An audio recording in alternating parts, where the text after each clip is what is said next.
Hiya, it's Robin here. It's lovely to see you. Now, if you were allowed to have a tattoo, and in this country you can't have a permanent tattoo until you're 18 years old, what would you have? Would you have a picture, names of people, maybe some wise words? Pause on the picture and talk about what you'd have.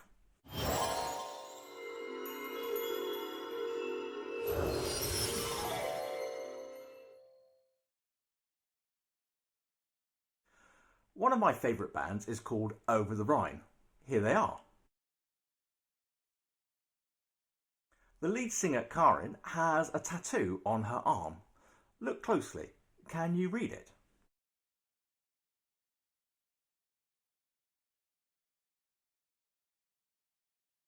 It says, "Comparison is the thief of joy." Now, you won't find that written in the Bible, but I think it easily could be.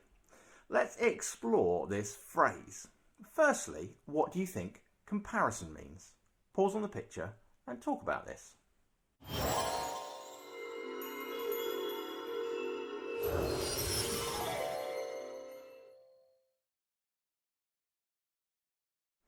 What do you think thief of joy means?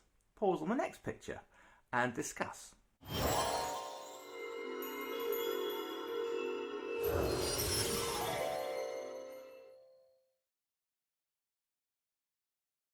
We're going to watch a Bible story that we've already used this year.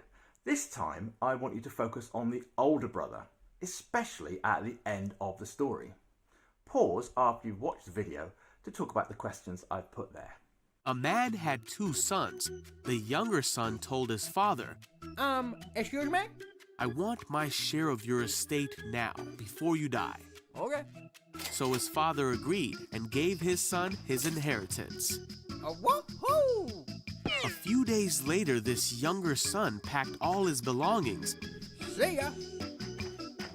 and moved to a distant land. And there he wasted all his money in wild living. Huh?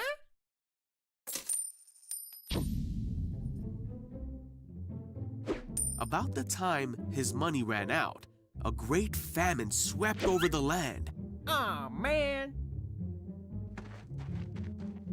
and he began to starve. Hey, you. He convinced a local farmer to hire him, Thank you. and the man sent him into his fields to feed the pigs. The young man became so hungry that even the food he was feeding the pigs looked good to him. But no one gave him anything. Finally, he said to himself, "At home, even the servants have food enough to spare, and here I'm dying of hunger. I know. I will go home to my father and apologize and ask him to take me on as a servant." So he returned home to his father. And while he was still a long way off, his father saw him coming. Filled with love and compassion, he ran to his son. Son! His son said to him, "Father, I have sinned against both heaven and you, and I am no longer worthy of being called your son." But his father said to the servants, "Quick, bring the finest robe in the house and put it on him. Get a ring for his finger and sandals for his feet, and kill the calf we have been fattening. We must celebrate with a feast, for this son of mine was dead and now has returned to life. He was lost, but now he is found." So the party began. All right, yeah. Meanwhile, the older son was in the fields working. When he returned home, he heard music and dancing in the house, Huh? Hey, you. and he asked one of the servants what was going on. "Your brother is back," he was told, "and your father has killed the fattened calf. We are celebrating because of his safe return." Woohoo! All right, party time. All right, yahoo! The older brother was angry and wouldn't go in. His father came out and begged him, Oh, man. but he replied, "All these years I've slaved for you and never once refused to do a single thing you told me to.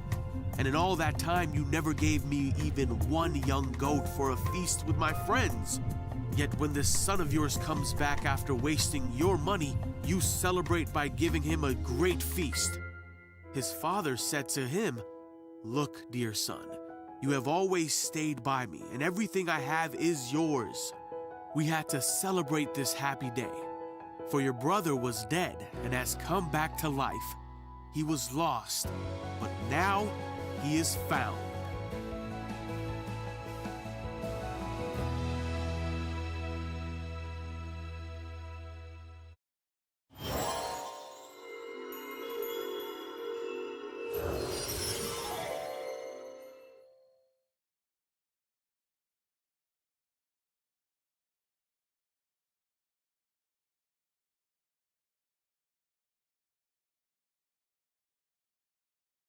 Our song of the week was a minor hit back in 1985, but went to number 3 in the charts when re-released in 1991. It's by the Waterboys and is called "The Whole of the Moon." It's a tribute to inspirational figures. Let's celebrate and enjoy other people's success, but best to avoid comparing ourselves to them. Enjoy.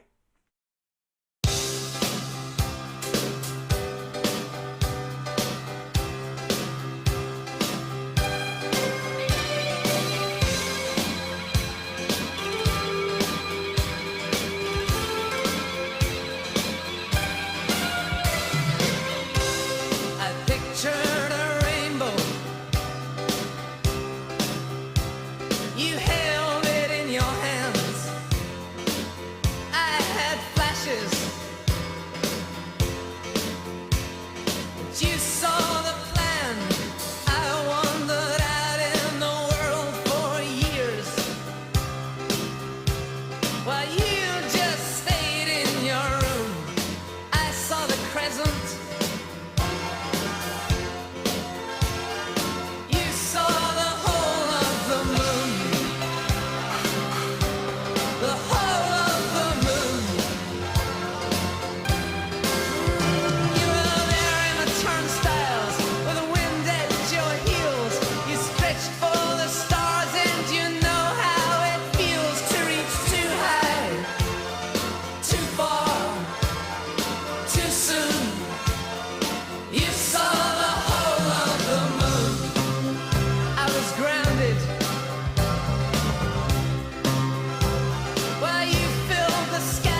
our prayer and reflection time, pause on the blob picture and then talk about what counting your blessings and counting others' blessings might mean.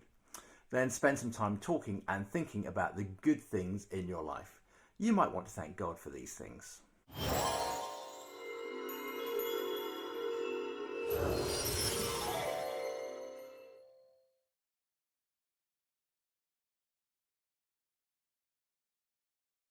Our tricky question of the week this week is, how many of each animal did God create? I'll leave you to see what Rev Glyn has to say and to discuss what you think, and I'll see you next week. Bye for now. Bye. How many of each animal did God create? I think the important part to this answer is to recognise that God did create all the species of the world. We don't know how many animals of each he created, but over time they've evolved, and you would have to ask scientists how that has happened, but they've evolved into the species that we have today, and it's a very rich variety of life that we have, but we don't forget that it started with God creating them.